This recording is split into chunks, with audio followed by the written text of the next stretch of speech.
기독교인들의 가장 독특한 점은 예수님에 대한 생각이 비기독교인과는 근본적으로 다르다고 그랬습니다. 예수님을 하나님의 아들로, 주님으로, 그리스도로 믿는다는 것은 비기독교인과 결정적인 차이점입니다. 그런데 이것을 다른 말로 바꾸면 우리 기독교인이 세상을 살아갈 때 다른 비기독교인과 다른 가장 독특한 점은 역사를 바라보는 역사관이 다르다고 이렇게 표현해도 됩니다. 왜냐하면 예수님이 주님이시다, 예수님이 그리스도시다, 예수님이 하나님이다라고 하는 말은 역사의 진공 상태에서 그렇게 고백되어지는 것이 아닙니다.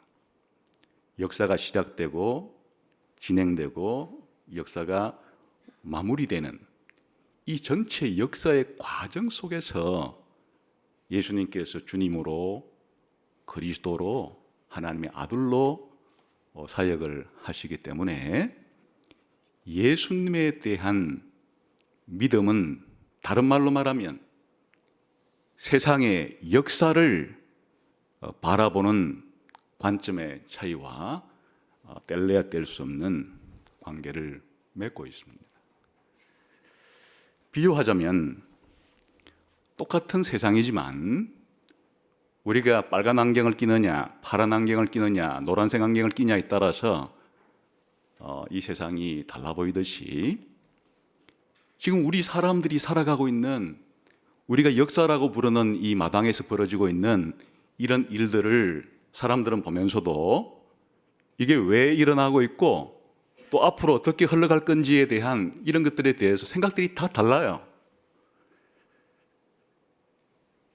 기독교인이 된다고 하는 것은 하나님께서 기독교인들에게 하나님은 이 역사를 내가 이렇게 기획하고 역사를 이렇게 이끌어가고 앞으로 역사를 이렇게 만들어갈 존재가 나기 때문에 내가 알려주는 대로 역사의 안경을 껴라 라는 것 같은 것이에요.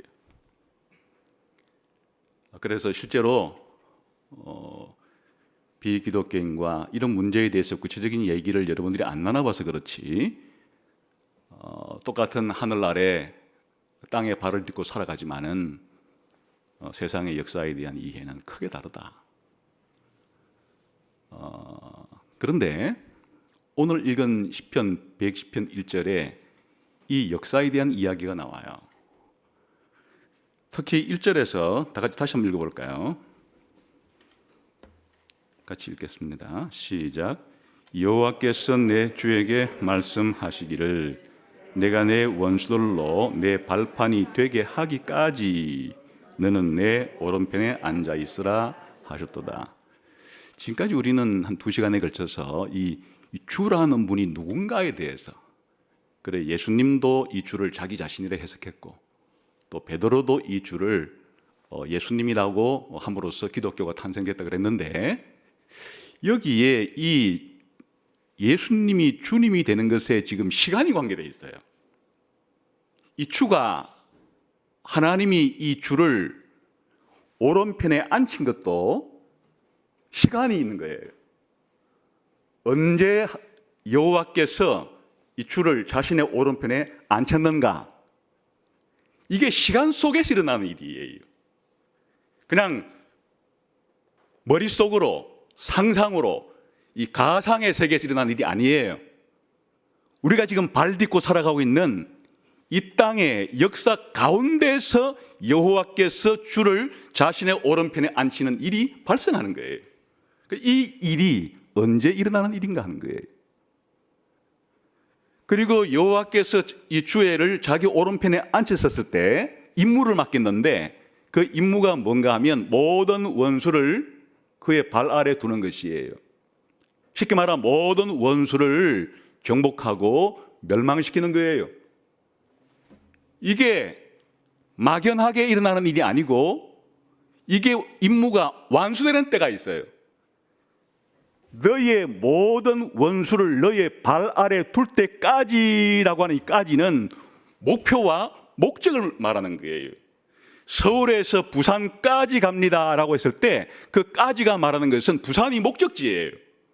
마찬가지로 너의 원수를 너의 발 아래 둘 때까지 이 주님이 모든 원수를 발 아래 두는 이 심판과 멸망의 시간이 있는 거예요. 그 언제 이런 일이 일어나는 것인가?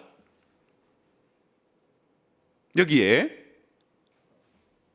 시편 110편을 쓴 이 다윗의 머릿속에도 이 시간관이 있는 것인데, 하나님께서 다윗에게 이런 시를 쓰게 할 때 하나님의 머릿속에 하나님이 주관해 가시는 역사에 대한 시간표가 있는 것이에요.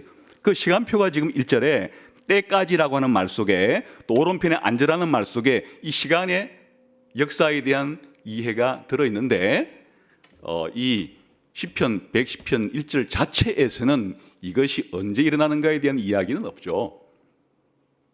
그래서 시편 110편에서 일어나는 이 일이 도대체 언제 일어나는 일인가에 대한, 하나님의 보호자 우편에 앉는 때는 언제고 모든 원수를 발 아래 두는 때는 언젠가 하는 이 문제에 대해서 사도 바울이 고린도전서 15장에서 해석을 하고 적용을 한 거예요.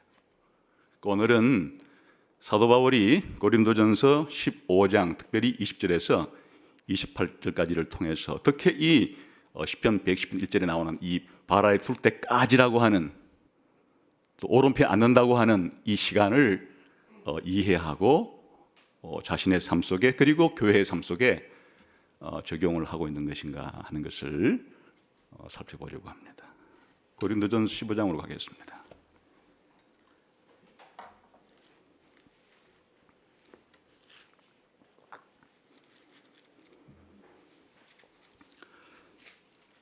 직접적인 관련이 있는 20절부터 28절까지가 한 단락인데, 우리 한 목소리로 같이 한번 읽어보겠습니다.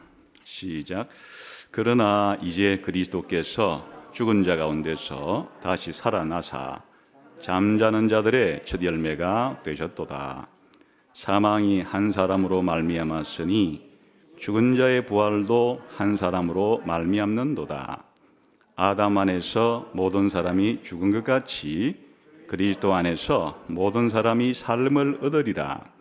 그러나 각각 자기 차례대로 되리니 먼저는 첫 열매인 그리스도요, 다음에는 그가 강림하실 때에 그리스도에게 속한 자요, 그 후에는 마지막이니 그가 모든 통치와 모든 능세와 능력을 멸하시고 나라를 아버지 하나님께 바칠 때라. 자, 여기 주목해 보시죠. 시작. 그가 모든 원수를 그 발 아래 둘 때까지 반드시 왕노릇 하시리니. 이게 이제 시편 111절에 대한 지금 인용이에요. 그 다음에 계속해서 시작. 맨 나중에 멸망받을 원수는 사망이니라. 만물을 그의 발 아래에 두셨다 하셨으니, 만물을 아래에 둔다 말씀하실 때에 만물을 그의 아래에 두신 이가 그 중에 들지 아니한 것이 분명하도다. 만물을 그에게 복종하게 하실 때에는 아들 자신도 그때에 만물을 자기에게 복종하게 하신 이에게 복종하게 되리니, 이는 하나님이 만유의 주로서 만유 안에 계시려 하심이라. 여기에 시편 110편 1절에 대한 해석과 적용이 나옵니다. 이제 여기에 바울의 흔히 종말론이라 그러기도 하고, 이 종말론이라는 말은 쉬운 말로 바꾸면 역사관이라는 뜻이, 바울의 역사관의 이 친수가, 핵심이 여기에 잘 드러나 있는데, 바울 역사관과 바울 종말론의 핵심 가운데 지금 시편 110편 1절에 대한 해석이 있는 거예요. 우선 이 고린도전서 15장의 역사적인 배경은, 왜 이 고린도전 15장을 쓰느냐 하는 것은, 고린도 교회 안에 이 신자들의 몸의 부활을 믿지 않는 사람이 있었기 때문이에요.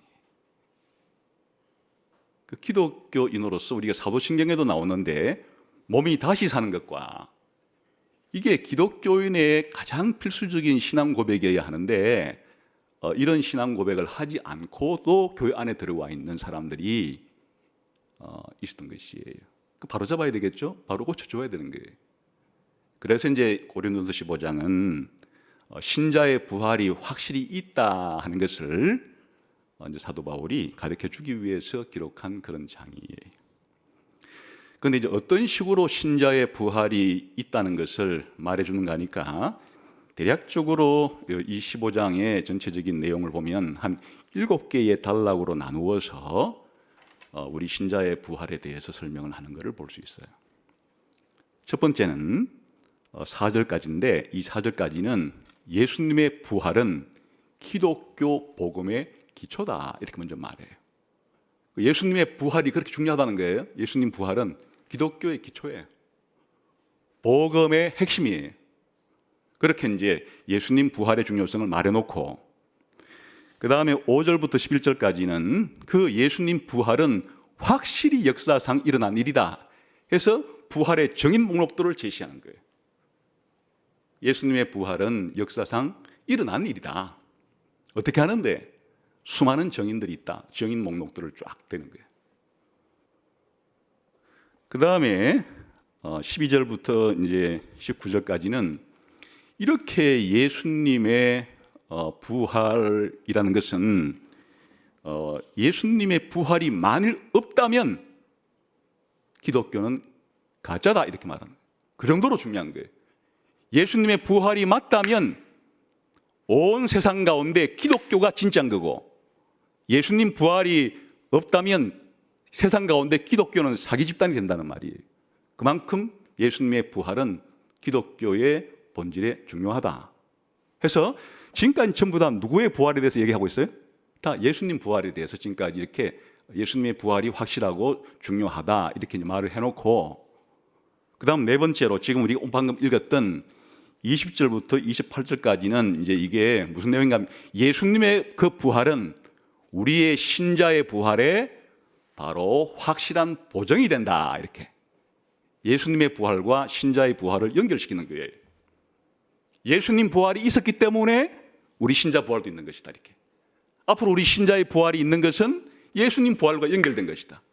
예수님 부활이 우리의 부활에 대한 확고한 보정수표가 된다 해서 이제 예수님 부활과 신자의 부활을 연결시키는 이 대목이 바로 이 네 번째 대목이에요.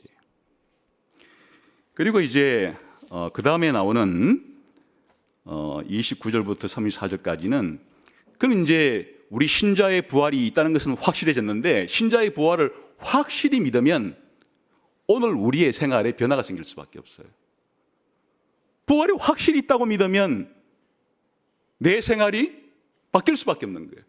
그래 신자의 부활이 확실하다면은 우리 신자의 현재의 삶에 어떤 변화가 있을 것인가라고 하는 그게 논리적이죠. 그렇게 말한 거예요.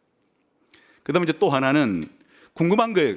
과연 신자의 부활했을 때 그 부활의 몸은 어떤 특징을 지니는 것인가? 그게 이제 여섯 번째로 35절부터 49절까지는 부활했을 때 그 몸의 특징에 대해서 설명하는 거예요. 그리고 일곱 번째는 이제 마지막으로 그 부활의 몸을 가지고 천국에 들어가는데 그때에 부활한 몸 가지고 사망 자체를 완전히 없애버리게 될 거다. 라고 하는 것으로 이제 이 신자의 부활에 대한 이야기를 하는 게 고린도전서 15장 대단히 중요한 성경의 장이죠. 여기에 가장 중앙 대목에 예수님 부활과 신자의 부활을 연결시키는 대목 가운데 지금 시편 110편 1절의 이 시간에 대한 때에 대한 문제에 대한 해석이 여기에 관여가 되게 되는 것이에요. 그래서 오늘은 이제 이 고린도전서 15장 가운데서도 20장부터 28절까지를 주로 살펴보면서 어떻게 바울이 시편 110편 1절을 해석하고 적용하는가를 중심으로 생각하려고 하는데요. 우선은 여기에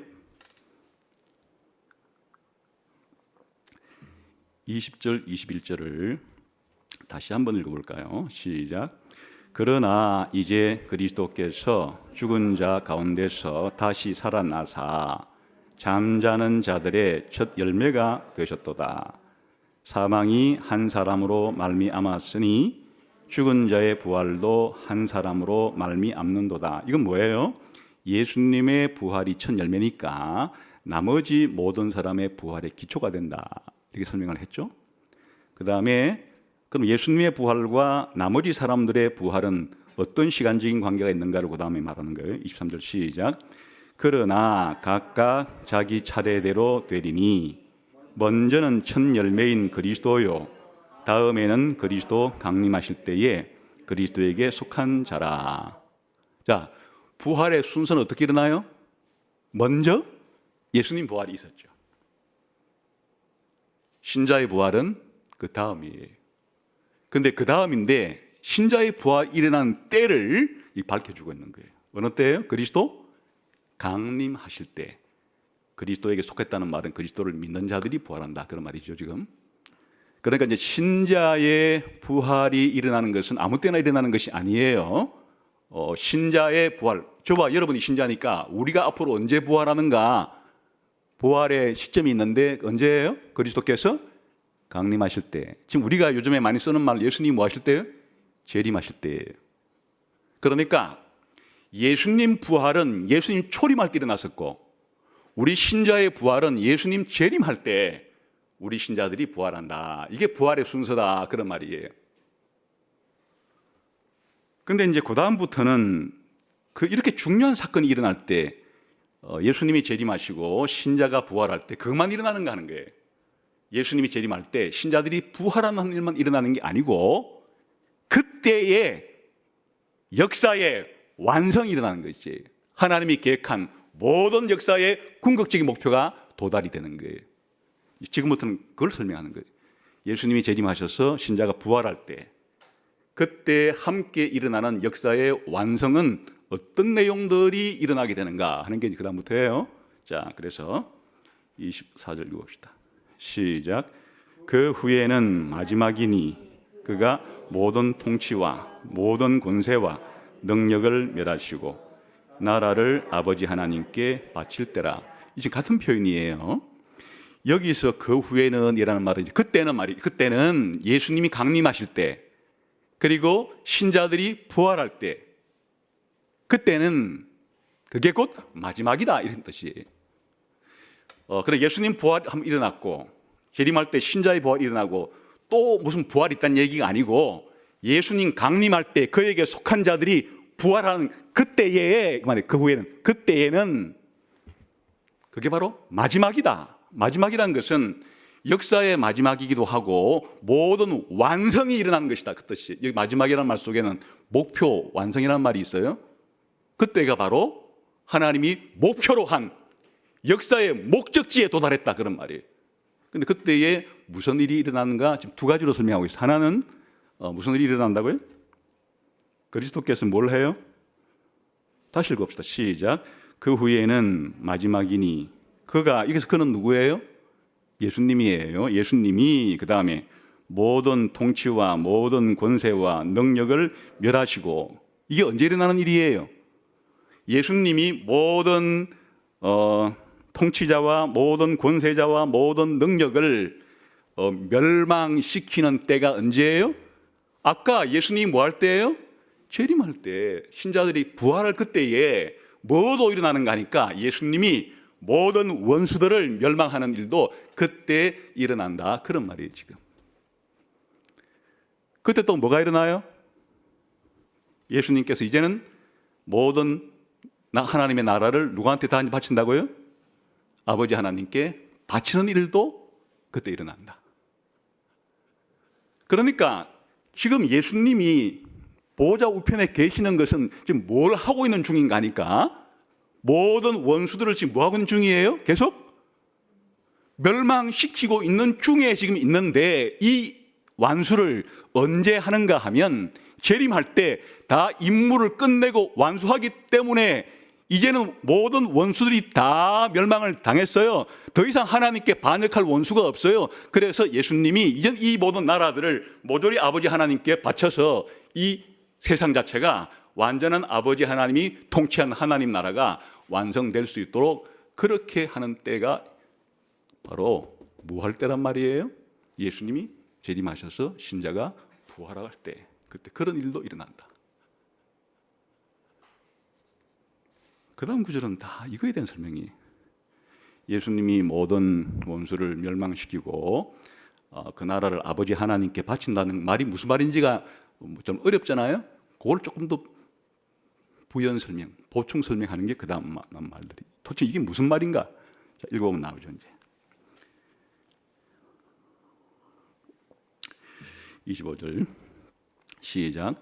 그가 모든 원수를 발 아래 둘 때까지. 자, 또 이것도 같은 시간에 지금 이 예수님이 그의 모든 원수를 발 아래 둘 때까지라고 하는 시편 110편 1절에 나온 그게 사실은 지금까지 뭐하고 같은 내용이에요? 예수님이 강림하시고 신자가 부활하고 예수님 모든 권세와 능력과 이런 자들을 다 멸하시고 나라를 하나님 아버지께 바치는, 그게 바로 시편 110편 1절에 나오는 뭐라는 거예요? 바로 모든 원수를 발판 만든다는 그 말이 바로 그것을 가리키는 거다. 지금 다 같은 내용을 말하고 있는 거예요. 그 다음에 또 26절 시작. 맨 나중에 멸망받을 원수는 사망이니라. 근데 여기서 놀라운 거 하나를 밝혀주는데, 모든 원수 가운데서도 가장 최고의 원수는 누구라는 거예요? 사망 자체라는 거예요. 아담이 범죄한 이후에 인류의 가장 큰 원수는 사망 자체예요. 아무도 죽음을 이긴 사람이 없어요. 죽음이 폭군이에요.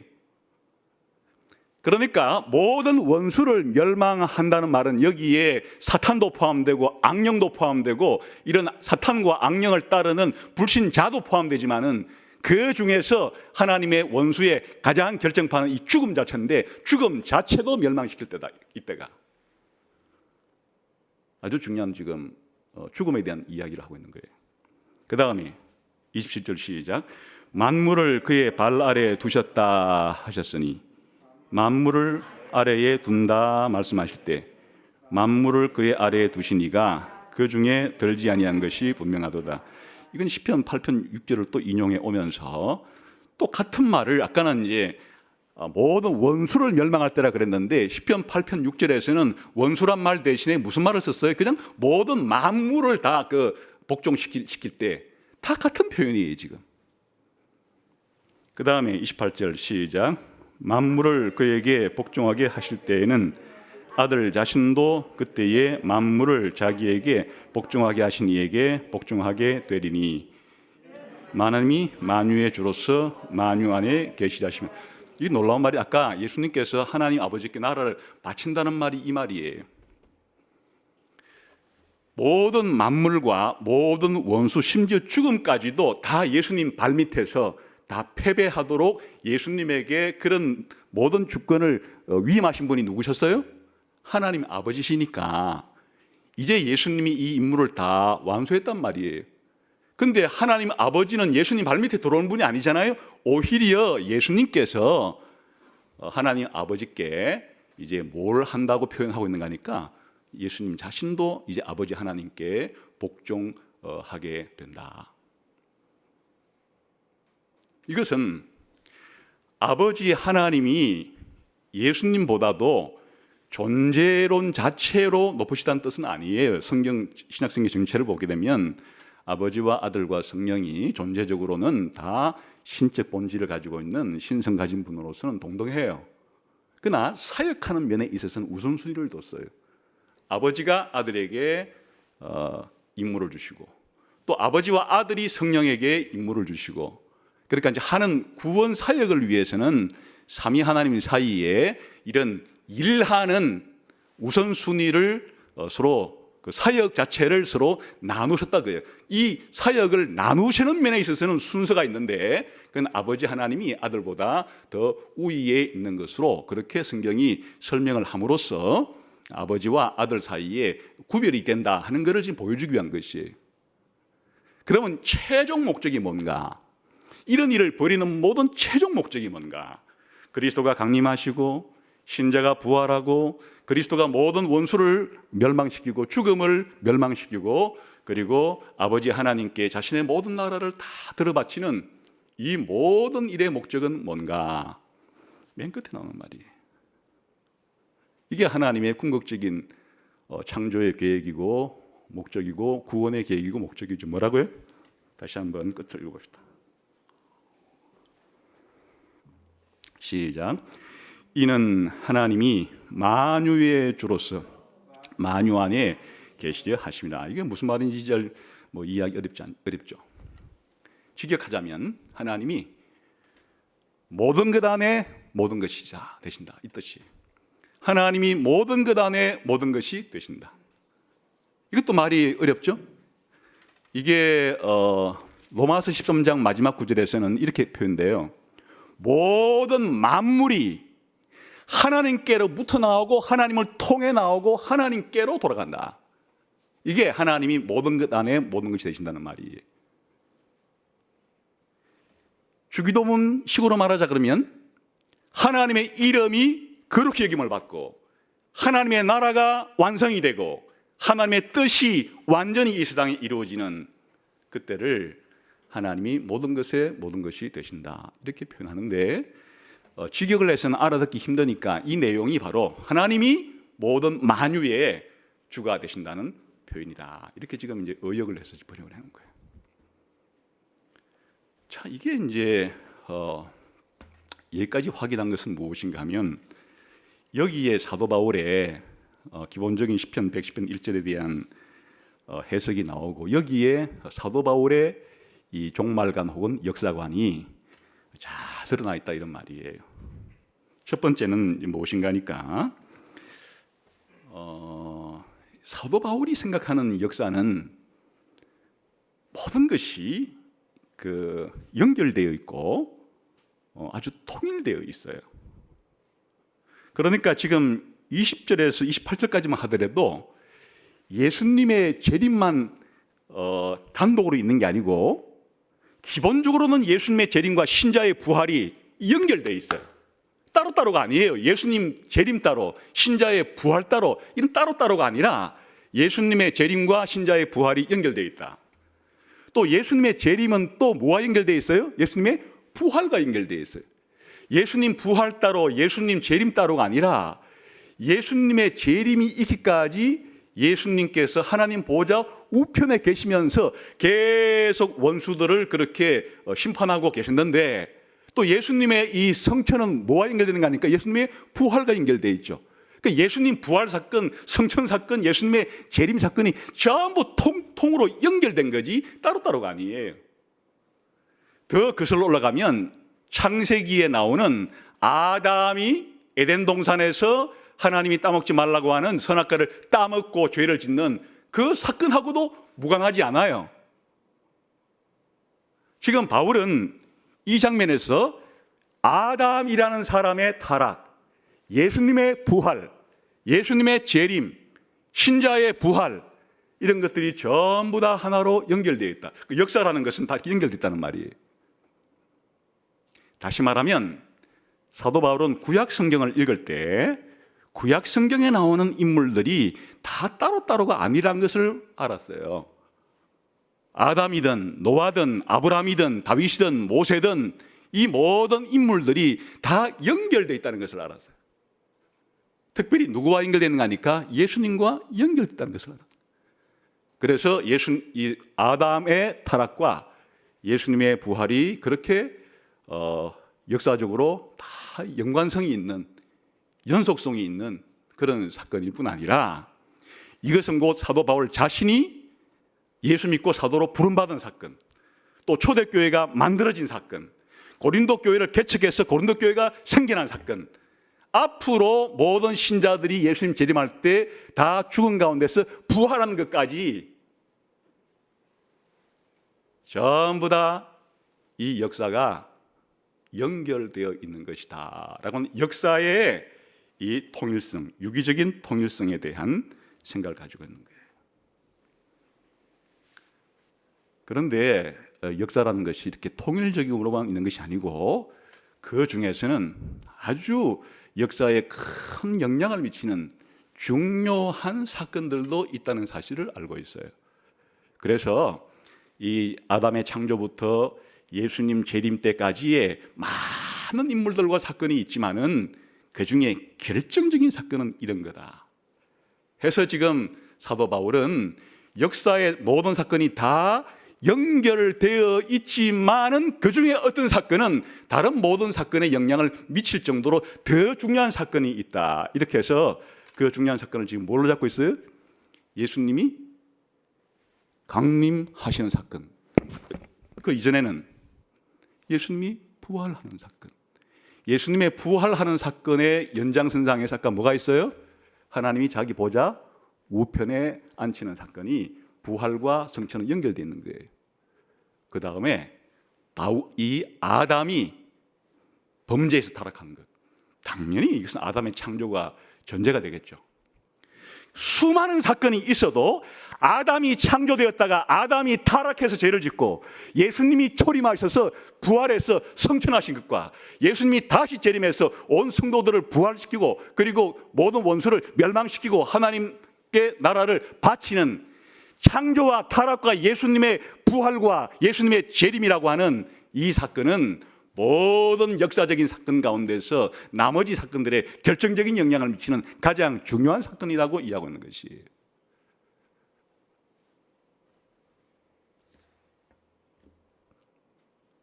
오늘날 기독교인들이 세상의 역사를 이렇게 볼 때 창조와 타락과 구속과 완성이라는 이런 역사관을 가지게 된 것 자체가 우리가 만들어낸 게 아니고 지금 사도 바울이 그렇게 구약 성경을 해석하고 예수님의 삶을 해석하고 교회의 미래를 해석하면서 전부 다 연결시켜 본 결과 인간의 역사에 있어서 가장 중요한 사건은 바로 그 다음에 이제 아담 얘기도 나와요. 아담이 처음 창조될 때 얘기도 나오는데 아담의 창조와 아담의 타락과 예수님의 초림으로 인한 부활과 성천과 예수님의 재림으로 인한 역사의 완성이 바로 인류 역사의 가장 중요한 분기점을 형성하는 그런 사건들이다. 마치 대나무 위에 매듭이 있듯이 인류의 역사에도 큰 매듭이 있는 것이에요.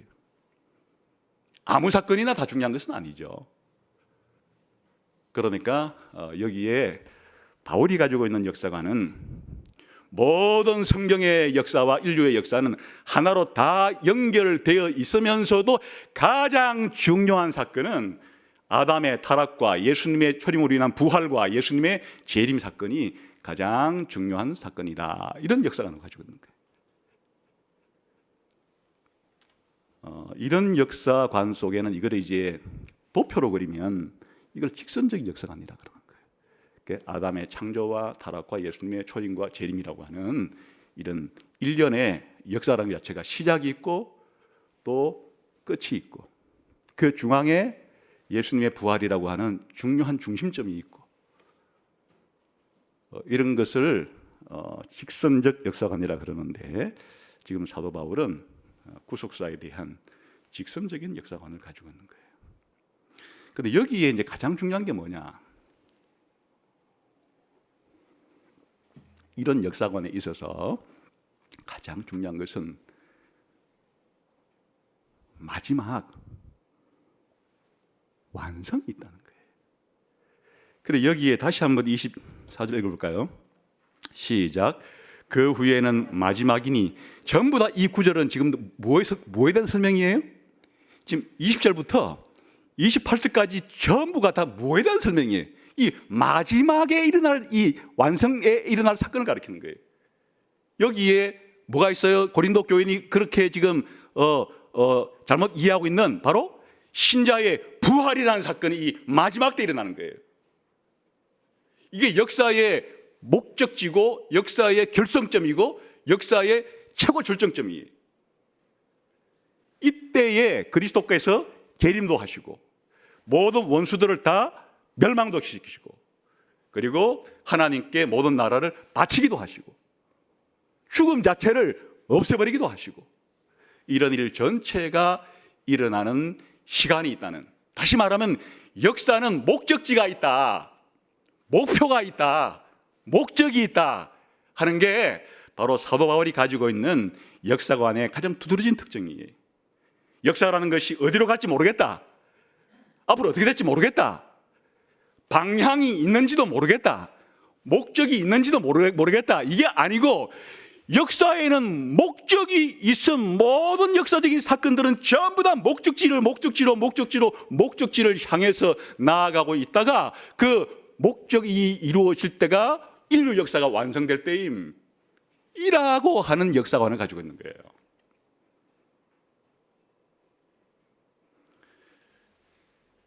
이것은 대단히 기독교인의 역사관에 있어서 중요한 거예요. 역사에는 목적이 있고 방향이 있기 때문에 의미가 있다. 모든 사건들의 의미는 전부 다 최종 목적지에 비추어서 의미를 가지는 거예요. 비유하자면 서울을 출발해서 부산까지 가는데 중간에 가는 천안, 대전, 대구, 이거는 전부 다 뭐에 비추어서 의미를 가진 거니까 이제 부산까지 3시간 남았다, 부산까지 2시간 남았다, 부산까지 1시간 남았다, 전부 다 부산에 도착할 때까지의 거쳐가는 경유지들은 전부 다 그 의미가 무엇에 비추어서만 드러나는 거니까 최종 목적지라고 하는 곳에 도착하기까지의 거리가 얼마나 남았는가에 따라서 의미가 결정되는 거예요. 마찬가지로 인류의 역사라고 하는 것이 시작도 있었고 과정도 있는데 가장 중요한 것은 목적지가 있다는 말이에요. 저 깊은 산맥들에서 산들에서 흘러나오는 그런 계곡의 물들이 하천으로 흘러가는 것은 강으로 가기 위함이에요. 모든 세상의 강들은 전부 다 바다로 흘러들기 때문에 역사의 바다와 같은 모든 물들이 흘러들어가는 바다와 같이 이 세상에 태어난 모든 사람들이 전부 다 이 땅에 살면서 살았던 모든 것들이 어디를 향해서 다 가고 있는 중인가 하니까 바로 이 역사의 마지막, 역사의 목적지, 역사의 목표를 향해서 그렇게 달려가고 있다. 당연히 하나님이 세운 거예요. 하나님이 세운 역사의 계획과 목적이 있다. 이것이 크게 차이가 나는 점이에요. 그러니까 우리는 방향을 모르는 자들이 아니에요. 내 인생 나그네 어디로 가야 될까를 모르는 자들이 아니고 우리가 가는 목적지를 분명히 알고 있는 자들이에요.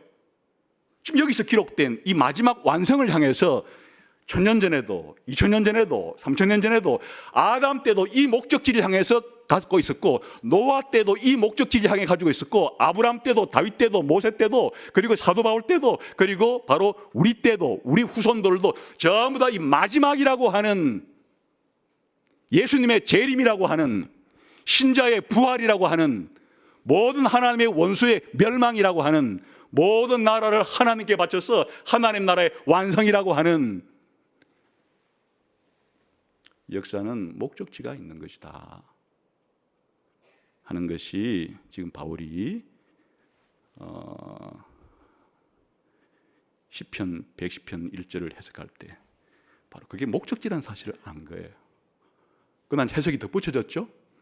모든 원수를 발판으로 삼는 것만이 아니고 바로 이때는 그리스도께서 재림하는 때인데 이때는 신자의 부활도 일어나고 죽음 자체도 완전히 멸망시켜버리고 또 온 세상 자체를 하나님께 완전히 바치는 이런 일들도 일어나는 때가 모든 원수를 네 발판 만들어줄 때까지라는 말 속에 담겨있는 그런 것이다 라고 역사의 목적에 대한 분명한 이해를 가지고 있는 것이에요. 이것은 역사관에 있어서 혁명이에요. 분명한 목적이 있다는 것을 아는 것은. 이제 우리는 우리의 모든 발걸음을 점검할 수가 있어요. 내 삶이 바른가 아닌가를 검토할 수가 있어요. 이 목적지로 바르게 가고 있는가? 반대로 가고 있는가? 멈춰 서 있는가? 하는 이 목적지에 대한 것이 바울의 역사관의 중요한 핵심 포인트 중에 하나다. 또 하나 중요한 것은 이 역사의 모든 과정에 있어서 가장 중요한 이 역사의 완성이 누구를 중심으로 일어나는가 하니까, 지금 역사의 마지막이 일어나는데 결정적인 영향을 미치고 있는 주인공이 누구예요? 이 최종 마지막이라는 이 사건을 불러일으키는 모든 사건의 시발점이 뭐였어? 예수님의 강림, 재림. 또 이 강림이 있을 때의 출발점은 어디부터예요? 부활. 부활이라고 하는 것이 왜 하나의 중요한 터닝 포인트인가 하니까, 나중에 영원한 하나님 나라에 들어갈 사람들은 전부 다 부활할 사람인데, 이 영원한 하나님 나라에 들어갈 부활할 사람들의 최초의 부활한 사람이 예수님이고, 예수님은 모든 신자들이 나중에 부활할 수 있게 해주시기 위해서 이 땅에 오셔서 태어나시고 죽으시고 사시고 부활하신 분이에요. 그러니까 역사의 가장 중요한 사건은 예수님의 초림과 예수님의 재림이란 말이에요. 예수님 중심의 역사관을 가지고 있어요. 세상에 중요한 많은 인물들이 있어요. 어떤 사람은 정치에 영향을 미치고, 어떤 사람은 경제에 영향을 미치고, 어떤 사람은 스포츠에 영향을 미치고, 어떤 사람들은 혹은 예술에 영향을 미치는 사람들이 있는데, 마지막 최후의 완성이라고 하는 죽음을 정복하는데, 원수를 멸망시키는데, 신자들을 부활시키는데, 이 세상을 하나님 나라로 완성시키는데 결정적인 역할을 하시는 분이 우리가 믿고 있는 예수님이라는 얘기예요. 주님 되신 예수님이, 하나님의 아들 되신 예수님이, 그리스도 되신 예수님이 하는 일이 뭔가 하니까 바로 이 땅의 역사의 목적지와 완성을 향해서 가도록 예수님이 결정적으로 하신 일이 예수님의 초림과 예수님의 재림, 더 구체적으로 말하면 예수님의 부활로 인한 성천과 예수님의 재림이라는 사건을 통해서 역사는 하나님께서 계획하신 역사의 완성, 역사의 목표를 향해서 달려가고 있다. 나머지 사람들은 다 보조적이에요. 아담이든지 아브라함이든지 다윗이든지 심지어 바울이든지 전부 다 이 예수님과 연결되어서 예수님께 붙어서 역사의 완성에 의미가 있는 사람이지, 역사의 완성을 이루시는 분은 예수님이에요. 그래서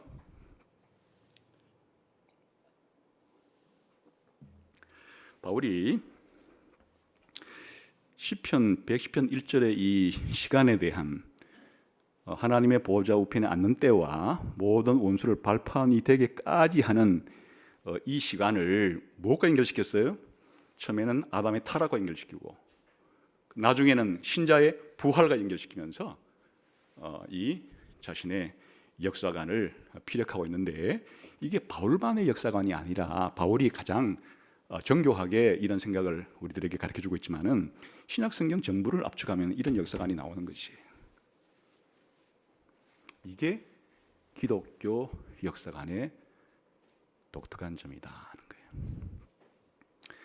자, 이걸 어떻게 적용해야 되는가 하니까, 첫 번째, 성경책 자체는 바로 이 역사책이에요. 이 사실을 가르쳐주는. 성경책을 읽었을 때 지금 구약 성경과 신약 성경과 앞으로 일어날 사건들의 모든 종합이 바로 성경이 가르쳐주고자 하는 바인데, 성경은 이 역사를 가르쳐주고 싶은 것이에요. 그 성경은 바로 이 역사책이에요. 창조가 있다는 사실, 아담이 창조되었다는 사실, 아담이 타락했다는 사실, 그리하여 죽음이 들어왔다는 사실, 그리고 예수님이 이 땅에 초림해서 부활하심으로 죽음을 이기셨고 장차 재림할 때 모든 신자들도 부활시켜 주심으로써 모든 신자들에게도 죽음을 정복하게 해준다고 하는 이 위대한 이야기, 이 위대한 드라마, 이 위대한 역사를 기록한 책이 성경책이에요. 나머지는 이것이 사실이라면 우리가 어떻게 생활해야 될까, 그 말이에요. 가정생활 어떻게 해야 되고, 직장생활 어떻게 해야 되고, 교회생활 어떻게 해야 되고, 시민생활 어떻게 해야 될까, 여기에 비춰야 되는 거예요. 역사의 시작이 창조와 타락으로 시작이 됐는데 이제 예수님의 초림이 일어나서 지금 하나님 보좌편에서 이 모든 것을 바로잡으려 하고 계시고, 드디어 예수님 재림할 때 역사의 모든 것이 다 제자리를 찾아오게 되고, 제자리를 찾아오는 정도가 아니라 원래 창조 때 하나님께서 약속하신 것을 완성시키는 일도 이때 일어나게 된다고 하는 이 확고한 역사관 바탕 위에 내가 누구고, 교회가 누구고, 세상은 뭐고, 가정은 뭐고, 기업은 뭐고, 지금까지 역사는 뭐고, 앞으로 펼칠 역사는 뭐고, 전부 다 이 역사에 비추어서 우리가 해석하고 의미를 찾고 살아가는 그에 대한 이야기들이에요. 성경은 역사책이다. 역사책인데 어떤 역사책이라고요? 이 세상에 정치의 역사, 경제의 역사, 사회의 역사, 예술의 역사 이런 게 아니고 바로 인간의 거대한 역사, 인간의 창조와 인간의 타락과 인간의 구원과 인간의 완성을 향한, 또 이거를 인간 이외에 모든 피조물에 바꾸면 우주의 창조와 우주의 타락과 우주의 구속과 우주의 완성이라고 하는,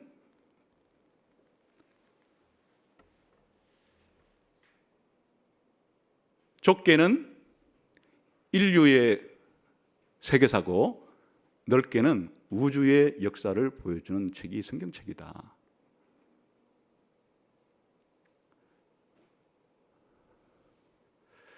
그러니까 성경을 하나님 말씀으로 읽고 예수님을 믿는다는 것은 바로 이런 역사관을 가지는 것이다.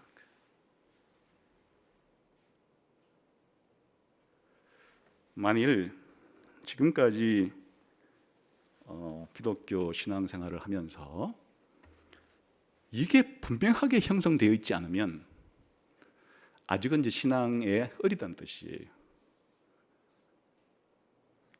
이 역사의 마지막을 향해서 가고 있다고 하는 매일매일이 마지막을 기대하고 마지막을 바라고 마지막이 일어나기를 기도하고 내 모든 물질과 내 모든 노력과 내 모든 이 재능과 이런 것들을 전부 다 이 나라의 완성을 향해서 내 인생을 불사하는 것이 내 인생의 의미다, 이렇게 생각하고 있지 않으면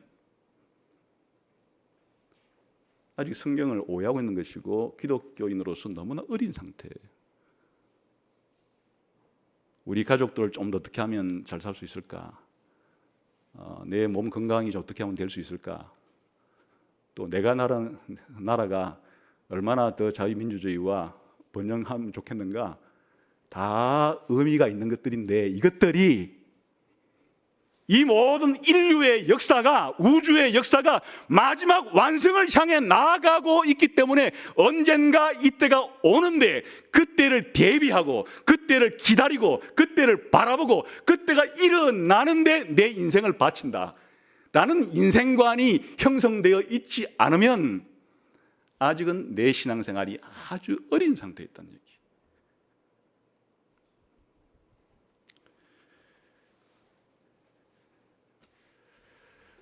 비기독교인들은 이거에 동의할 수가 없겠죠. 하나님을 안 믿으니까. 하나님이 우주를 창조한 것도 믿을 수가 없고 인간을 창조한 것도 믿을 수가 없고, 그냥 세상에 옛날부터 있었지. 사람도 우주의 일부분이니까 옛날부터 있었지. 언제부터? 그냥 몰라. 옛날부터 있었던 거야. 앞으로도 계속 있겠지.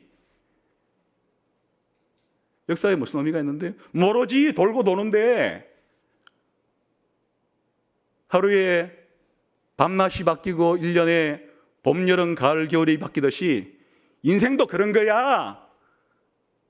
지금 내가 쥐구멍에 들어있는 고통스러운 때가 있으면 또 그 쥐구멍에 볕이 들어.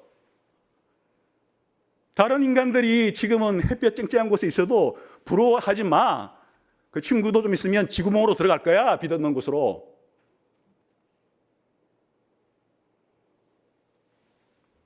한 나라도 세워지면 좀 있으면 망해.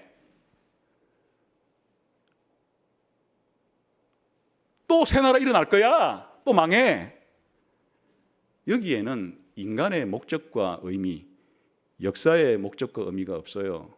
근데 이게 오랜 동안에 거의 예수님 오시기 이전에, 기독교가 이 땅에 생겨나기 전에 모든 동서양의 사람들이 가지고 있는 역사관은 이 물레처럼 돌고 도는 것이었어요. 그러니까 역사의 목적과 의미를 이때 phân 가지 않고 살아간 거예요. 최초로 이렇게 인간의 역사가 목적이 있는 역사다. 지금 시작이 있고 중간이 있고 끝이 있는 역사다.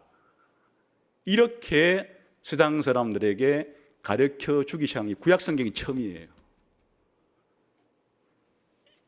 인간들이 쓴 책들 가운데 이 구약 성경이 최초로 역사가 이런 목적을 향하여 나가고 있음. 창조도 있었고 타락도 있었고 이제는 목적을 향해 나가고 있음. 그렇게 이 유대인들이 성경을 통해서 계시를 받고 최초로 그렇게 가르친 사람들이, 중국 사람들도 인도 사람들도 다른 나라 사람들도 저 그리스 로마 유럽 사람들도 전부 다 역사는 돌고 도는 거야 이렇게 말하고 있던 시절에, 아니야, 역사는 창조가 있고 타락이 있고 완성을 향해서 나아가고 결국에는 완성이 이루어질 거야 라고 하는 이런 원형적인 역사관 가운데 직선적인 역사관을 가진 사람은 유대인들이 최초예요. 구약 성경에 계시 때문에. 이것은 뭐와 같은 것인가 하니까 이 구약 성경을 하나님 말씀으로 가지고 있었던 유대인 말고는 전부 다 다신론이었다는 거예요. 다신교.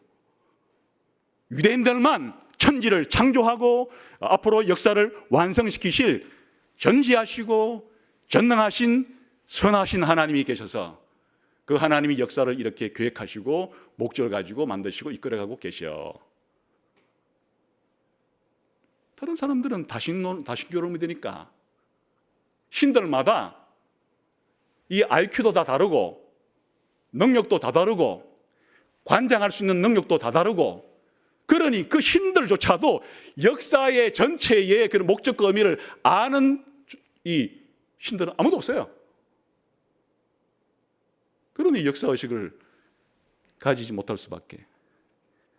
그러나 구약 성경을 계시로 하나님 말씀으로 받은 사람들은 창조가 있었구나, 타락이 있었구나, 그리고 이 타락한 사건을 하나님께서 종말에 메시아를 보내가지고 그렇게 완성할 때가 있구나라고 유대인들은 1500년 동안이나 예수님이 오기 전에 이런 역사관을 가지고 독특하게 사는 거예요, 이 세상 가운데. 그런데 기독교 역사관은 여기에 무엇이 더 첨가됐는가 하니까 이런 역사의 완성을 만드시는 분이 누굴 통해 이루어진다는 말이에요? 예수님의 초림과 재림이라고 하는 예수님 중심으로 역사가 완성된다는 것을 거기다가 덧붙여준 거예요.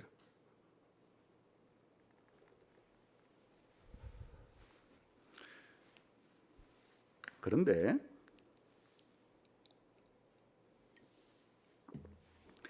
18세기 서양에서 계몽주의라고 하는 철학 사조 시대의 사조가 생기면서 이 역사의 목적이 있고 역사는 목적을 향해 전진하고 있다고 하는 이 생각을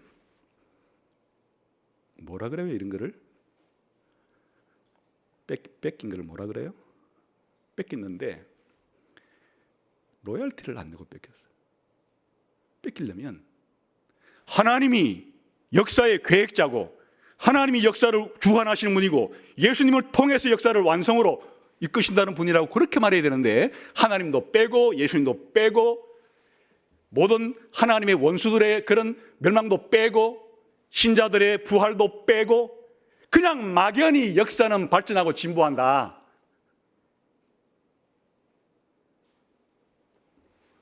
그러니 그들의 머릿속에 있는 역사가 목적지를 향해서 발전하고 진보하는데, 사실은 그 의미라는 것 자체가 그냥 역사는 발전하는데 그런 고작 발전이래 봐야 물질적인 번영이라든지 정신적인 자유라든지 그 이상의 뭔가가 더 좋아져 앞으로 계속, 이것밖에 뭐가 있겠어요. 완전히 이런 하나님 중심 그리스도 중심적인 그리고 하나님이 가르쳐주는 이런 목적들은 다 빼버리고 형태만 껍데기만 딱 틀만 가져와가지고는 다른 내용으로 챙겼는데, 헤겔은 거기에다가 인간의 자유의 발전, 왕 혼자가 자유를 누리다가 소수의 귀족이 누리다가 이제 다수의 인간들이 그렇게 자유를 누리는 게 역사의 발전이야. 또 그거를 물구나무 세운 마르크스란 이상한 인간, 그냥 역사의 핵심은 경제적인 불평등인데 이 모든 경제적인 불평등은 사유재산 때문에 초래한 것이므로 사유재산만 없애버리면은 이런 평등한 공산주의 사회가 될 것이 뭐하는데 거기 가서 그냥 능력껏 일하고 필요한 만큼 먹으면 돼. 그런데 그거 만들려면 사람들이 순순히 사유재산 안 내놓을 거니까 폭력으로 반대하는 사람들을 척살시켜버려야 돼. 역사가 목적이 있고 역사가 발전한다는 생각은 가져왔는데 전부 다 거기에 전지하시고 전능하시고 선하신 하나님에 의한 악의 멸망과 그리고 하나님이 계획한 모든 선의 완성이라고 하는 이러한 영광스러운 목적은 다 잊어버린 채로 그냥 세상의 본질은 먹는 것 싸움이야. 여기에 누가 더 많이 먹고 적게 먹고 이 싸움인데 그냥 모든 게 사유재산이 있으면 이게 다 싸움질이 끊이지가 않아. 그래서 하여튼 모든 나라가 그냥 모든 그냥 사유재산을 다 국유화시켜 가지고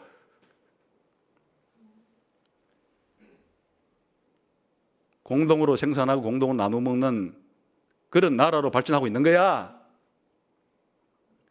잘못된 이론을 가지고 하니까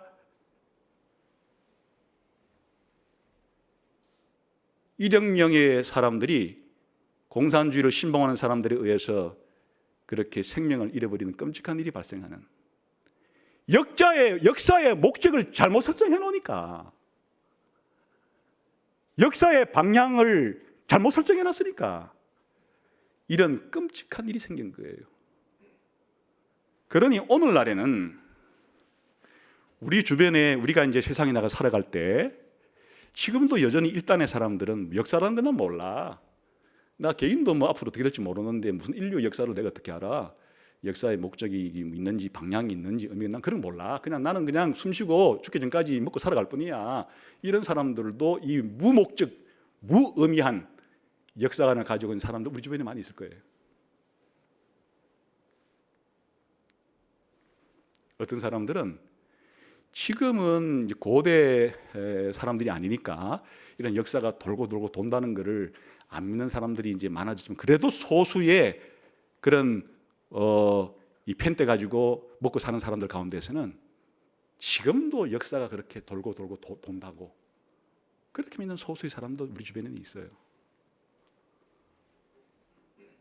아직도 이 땅에는 마르크스의 그와 같은 생각을 폭력을 일으켜서 그런 나라를 만들지는 않지만은 그러나 정치, 경제, 사회, 문화 모든 영역에 있어서 하여튼 그러한 구별을 차별을 없애버리고 평등한 사회로 가는데 그런 세상이 올 거야라고 인생을 낙관적으로 그렇게 생각하는 사람들도 있어요.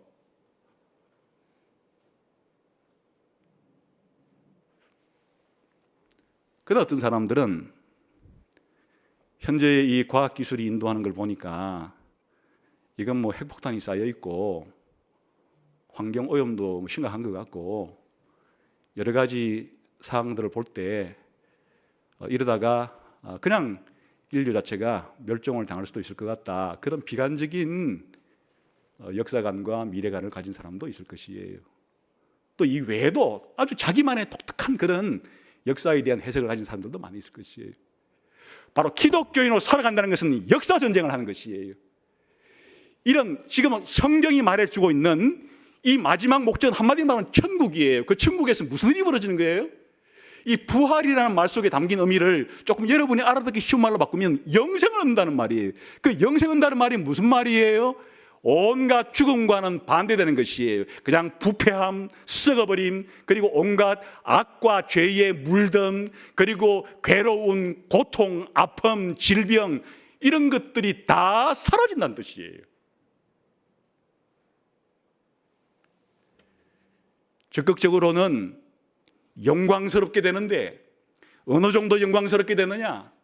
하나님이 자신의 영광을 자신의 백성에게 그렇게 덧입혀 주어서 하나님의 영광 같지는 않겠지만은 찬란하고 영광스러운 인간으로 완성이 되어서 육체도 완성이 되고 정신도 완성이 되고, 쉽게 말하면 자유는 완벽하게 이루어지게 될 것이고 하나님 아래서 누리는 그 자유가 엄청날 것이고, 그리고 사랑과 기쁨과 온갖 것들이 우리 인간의 개인의 삶에 이루어질 뿐 아니라 그 천국에서의 공동체의 삶은 평화가 넘쳐나는, 공의가 넘쳐나는, 사랑이 넘쳐나는 그런 곳이 될 것이며, 모든 원수들, 사단과 사단의 졸개인 악령들과 그를 따랐던 모든 인간들과 심지어 죽음조차도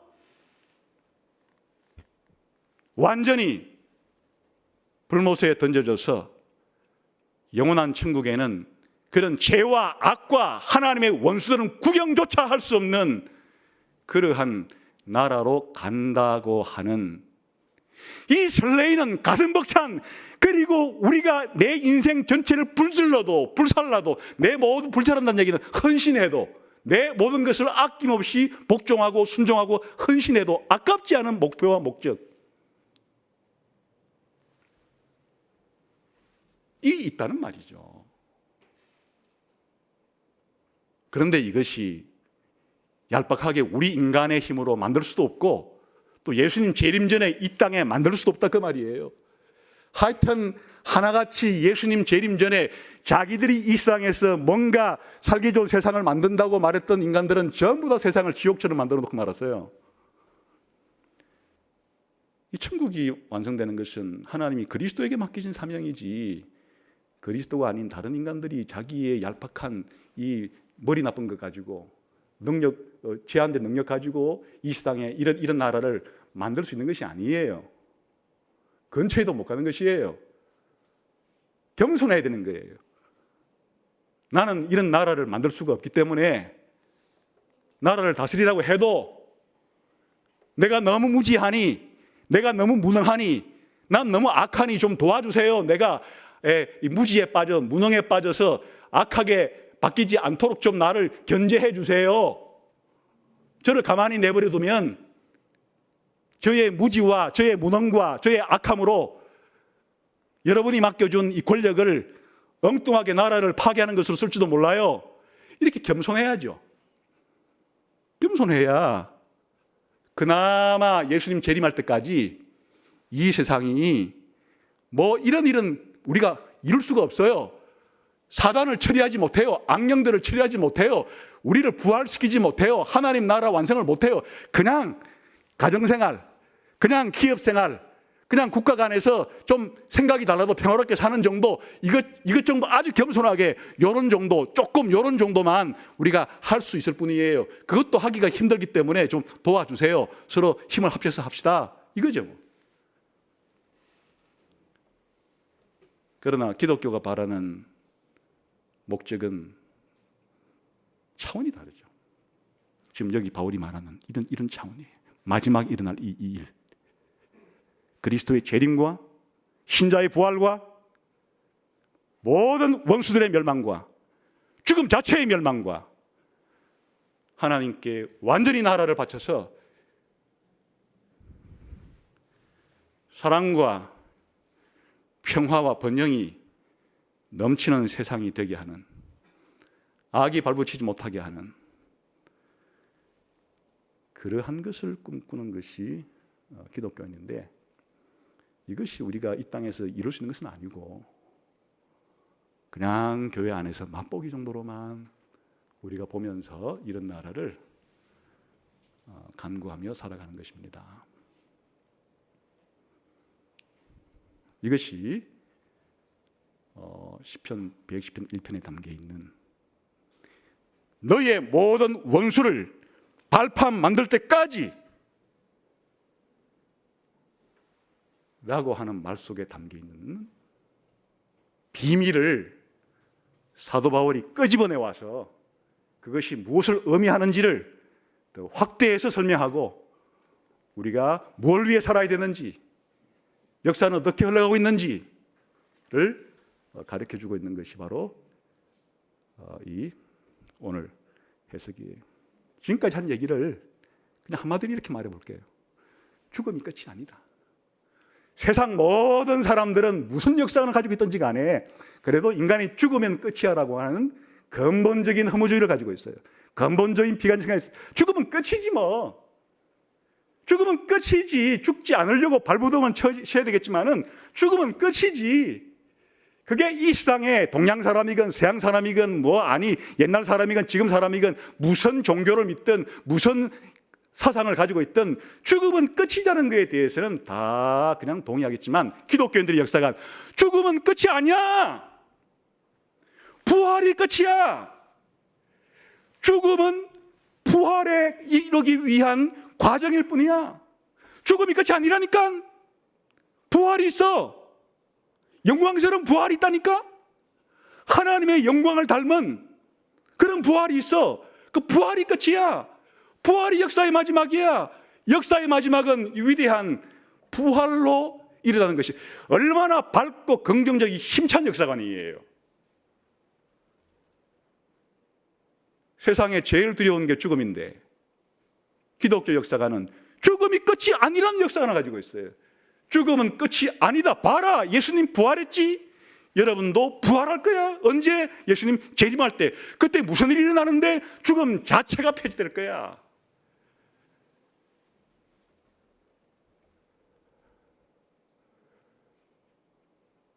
이것이 우리가 가지고 살아가는 역사관의 골자입니다. 이것이 이제 사도 바울이 시편 110편 1절을 어떻게 해석하고 적용했는가. 이것이 곧 우리의 역사관이기도 해야 된다 하는 것이죠. 이렇게 살아가는 여러분 되시기를 주님의 이름으로 축원합니다. 기도하겠습니다.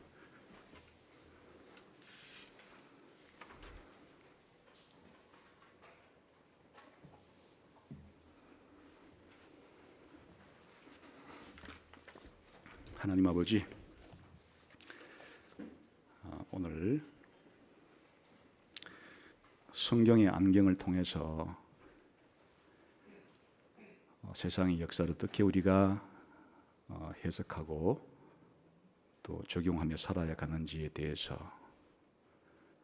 다시 한번 일깨워 주시니 감사합니다.